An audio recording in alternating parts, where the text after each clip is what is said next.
Araling Panlipunan 10, British, ikalawang markahang o second grading.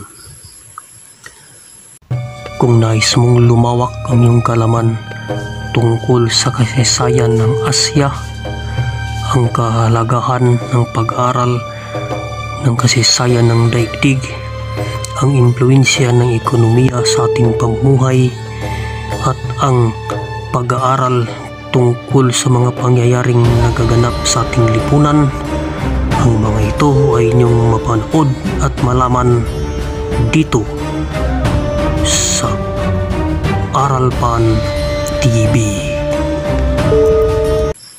Isulat ang titik ng tamang sagot sa bawat tanong na aking itatanong. Una, ano ang kahulugan ng globalisasyon? A.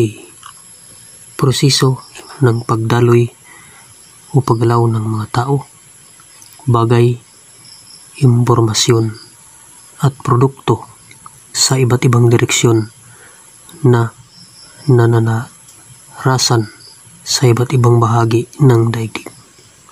B. Malawakang pagbabago sa sistema ng pamamahala sa buong mundo. C. Pagbabago sa kultura at politika na may malaking epekto sa sistema ng pamumuhay ng mga mamamayan sa buong mundo. D. Mabilis na paggalaw ng mga tao tungo sa pagbabagong politikal at ekonomikal ng mga bansa sa mundo. Number 2. Alin sa mga sumusunod ang pangyaring lubusang nakapagbabago sa buhay ng tao sa kasalukuyan? A. Paggawa. B. Ekonomiya. C. Migrasyon. D. Globalisasyon. Number 3. Isa sa mga kinakaharap na isyu sa paggawa sa Pilipinas ay ang pag-iral ng sistema ng mura at flexible labor. Alin sa sumusunod na pahayag ang naglalarawan sa konsepto ng mura at flexible labor? A. Ito ay paraan ng mga mamumuhunan na bigyan ng kalayaan ang mga manggagawa sa pagpili ng kanilang magiging posisyon sa kumpanya. B. Ito ay paraan ng mga namumuhunan na palikihin ang kanilang kinikita at tinutubo sa pamamagitan ng pagpapatupad na mababang pasahod at paglilimita sa panahon ng paggawa ng mga manggagawa. C. Ito ay paraan ng mga mamumuhunan na palakihin ang kanilang kinikita at tinutubo sa pamamagitan ng pagpatupad ng malaking pasahod at pagpapababa sa panahon ng paggawa ng mga manggagawa. D. Ito ay paraan ng mga mamumuhunan na ipantay ang kanilang kinikita at tinutubo sa pagpapatupad ng malaking pasahod at paglilimita sa panahon ng paggawa ng mga manggagawa. Number 4. Ano ang migrasyon? A. Tumutukoy sa proseso ng pag-alis at paglipat mula sa isang lugar. B. Tumutukoy sa proseso ng pag-alis o paglipat sa kaguluhan ng mga mamamayan. C. Tumutukoy sa proseso ng pag-alis o paglipat mula sa isang lugar o teritoryong politikal patungo sa isang lugar pansamantalaman o permanente. D. Tumutukoy sa proseso ng pag-alis o paglipat dulot ng mga hindi inasang pangyari sa lugar na pinagmulan. Number 5. Lahat ng mga sumusunod ay epekto ng migrasyon maliban sa isa. A. Pagpalitan ng kultura. B. Intermarriages o pag-asawa ng mga taong galing sa magkakaibang lahi. C. Paglaki ng populasyon sa mga lungsod. D. Paglaganap ng terorismo. Number 6. Alin sa mga sumusunod ang hindi masamang epekto ng pagdami ng OFW? A. Pagbaba ng GNI o Gross National Income. B. Pagkawalay ng mga anak sa mga magulang na OFW. C. Brain drain. D. pagdaig ng kaso ng mga inabusong OFW. Number 7. Alin sa mga sumusunod na pahayag ang nagsaad ng tamang ideya? A. Magkakaugnay ang ekonomiya, politika at sosyo-kultural sa pamumuhay ng tao. B. Saklaw ng globalisasyon ang aspektong ekonomikal, politikal at kultural. C. Globalisasyon ang sentro ng pamumuhay ng tao. D. Globalisasyon ang susi sa suliranin ng lipunan. Number 8. Ang pagsulpot ng iba't ibang outsourcing companies na pagmamayari ng mga lokal at dayuhang namumuhunan ay isang manifestasyon ng globalisasyon. Ilan sa mga epekto nito ay ang sumusunod. 1. Nagkaroon ng karagdagang trabaho ang mga Pilipino. 2. Nabago ang dinamiko, oras, sistema, struktura ng paggawa sa maraming kumpanya. 3. Naepektuhan ang kalusugan ng maraming manggagawang namamasukan, partikular ang mga call center agents. 4. Binago ng globalisasyon ang lifestyle ng maraming Pilipino. Mula sa mga kaisipang nabanggit, ano ang mabubuong konklusyon dito? A. Nakatulong ang globalisasyon sa pamumuhay ng tao. B. Tumutugon ang globalisasyon sa pangailangan ng marami. C. Mayroong mabuti at di mabuting epekto ang globalisasyon sa pamumuhay ng tao. D. Sulirin lamang ang idudulot ng globalisasyon sa pamumuhay ng tao. Number 9. Maaring suriin ang globalisasyon sa iba't ibang anyo nito, maliban sa isa. Ano ito? A. Economical. B. Teknolohikal. C. Sosyo-kultural. D. Psikolohikal. Number 10. Alin sa mga pangusap sa ibaba ang kumakatawan sa pahayag na binago ng globalisasyon ang workplace ng mga manggagawang Pilipino? A. Pag-angat ng kalidad ng manggagawang Pilipino. B. Pagdagsaan ng mga business process outsourcing, BPO sa bansa. C. Paghulog, pagbabayad at pag-withdraw gamit ang mga automatic teller machine, ATM. D. Pagdagsa ng mga produktong dayuhan sa Pilipinas. Number 11. Sa pagdagsa ng mga dayuhang mamumuhunan sa bansa, bunsod ng globalisasyon, ipinatupad nila ang mura at flexible labor sa bansa na nakaepekto sa kalagayan ng mga manggagawang Pilipino. Alin sa mga pahayag ang dahilan ng paglaganap nito sa bansa? A. Pag-iwas ng mga mamumuhunan sa krisis dulot ng labis na produksyon sa iba't ibang krisis. B. May pantay ang sweldo ng mga manggagawang Pilipino sa ibang bansa. C. Makabuo pa ng maraming trabaho para sa mga manggagawang Pilipino. D. May baba ang presyo sa mga produktong iluluwas na gawa sa bansa sa pandigdigang kalakalan. Number 12. Mahalaga na maproteksyonan ang kalagayan ng mga manggagawang Pilipino laban sa mababang pasahod at di makatarungang pagtanggal sa kanila sa trabaho dulot ng kawalan ng seguridad sa paggawa.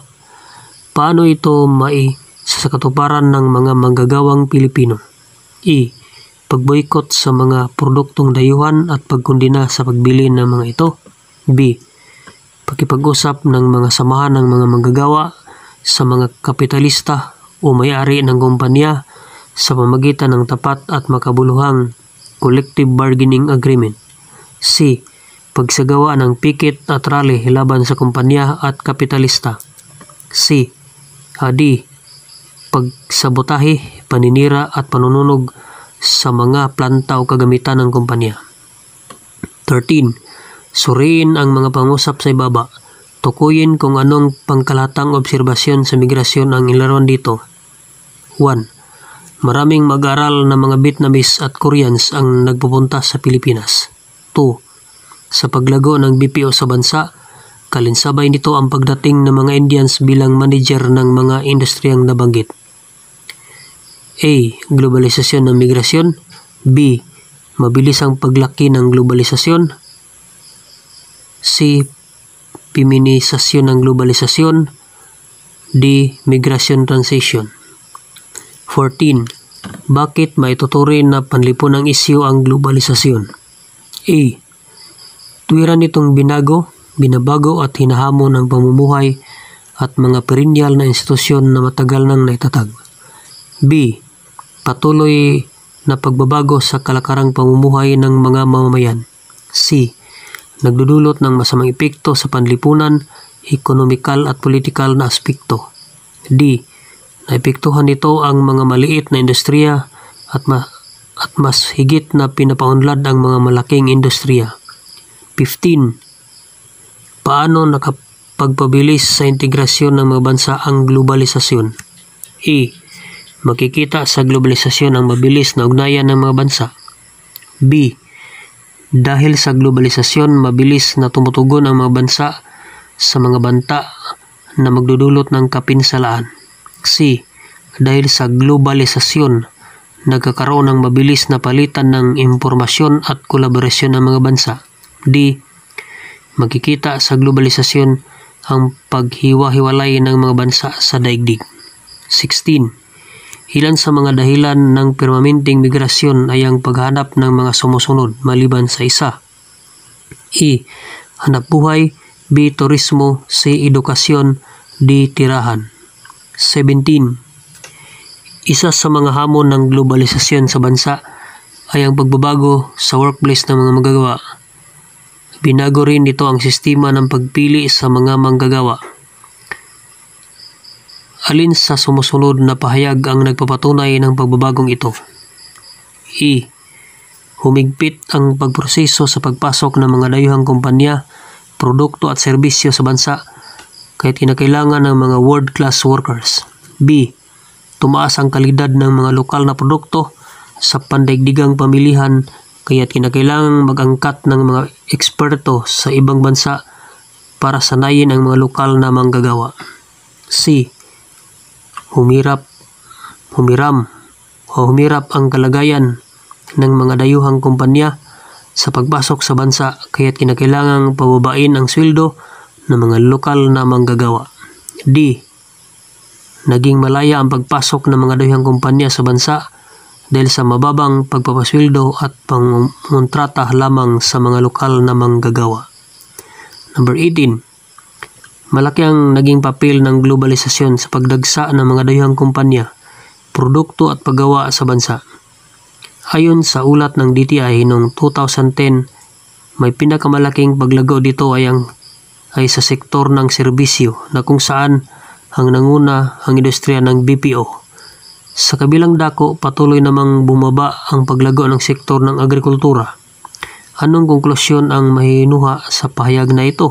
E. Mababa ang pagpapasweldo, pabago-bago ang paggawa sa bansa, at ang lingwaheng Ingles ang isa sa pangunahing wika na madali sa mga Pilipino. B. Malaki ang naitulong ng pagdagsa ng makabagong gadget sa bansa, kaya't madaling makasabay ang mga Pilipino sa mga serbisyong online. C. Magaling ang mga Pilipino sa larangan ng teknolohiya at impormasyon.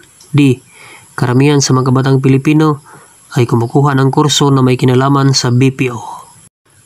19. Ayon sa ulat ng International Labour Organization o ILO noong 1992 at 1997, mas dumarami na ang bilang ng mga naempleo sa bansa bilang kaswal o kontraktual kaysa pagiging regular o permanente. Bunsod ng mga pulisiya tungkol sa flexible working arrangement ng pamahalaan sa mga pribadong kumpanya sa hanay ng sektor ng serbisyo, subsektor nito at ng mga TNCs. Ano ang iyong mahinuha sa ulat na ito? E. Ito ay bunsod ng mataas na pamantayan ng mga dayuhang kumpanya sa pagpili ng mga manggagawa upang maging regular. B. Ito ay bunsod ng mahigpit na patakaran ng pamahalaan sa mga dayuhang kumpanya sa Pilipinas kaya't mura at fleksibol ang paggawa sa bansa. C. Ito ay bunsod ng pinaluwag na mga patakaran ng pamahalaan kagaya ng pagpayag sa eskimang subcontracting at tax incentives upang makahikayat ng mas maraming dayuhang kumpanya na magtayo ng mga negosyo at serbisyo sa bansa. D. Ito ay bunsod ng matinding pangailangan ng trabaho sa bansa kahit mura at flexible labor ay hinayaan ng pamahalaan na magpatupad ang mga pribadong kumpanya na gawing kaswal ang mga manggagawang Pilipino. 20. Noong 2013, nagmula sa Asya ang pinakamalaking bilang ng mga imigrante na lumabas ng kanilang bansa. Ano ang mahinuha rito? E. Kakaunti ang oportunidad na makukuha ng mamamayan sa Asya. B. Kahirapan ang mas namamayani sa Asya at hindi kaginhawaan ng pamumuhay. C. Mas malaki ang oportunidad sa labas ng Asya. D. Mas kinakitaan ng malaking oportunidad ng mga Asyano ang ibang lugar bunga ng iba't ibang hanapbuhay na mapasukan na angkop sa kanilang natapos. So yan lang muna, 20 items. Sana ay makasagot kayo. Magandang araw po sa inyong lahat.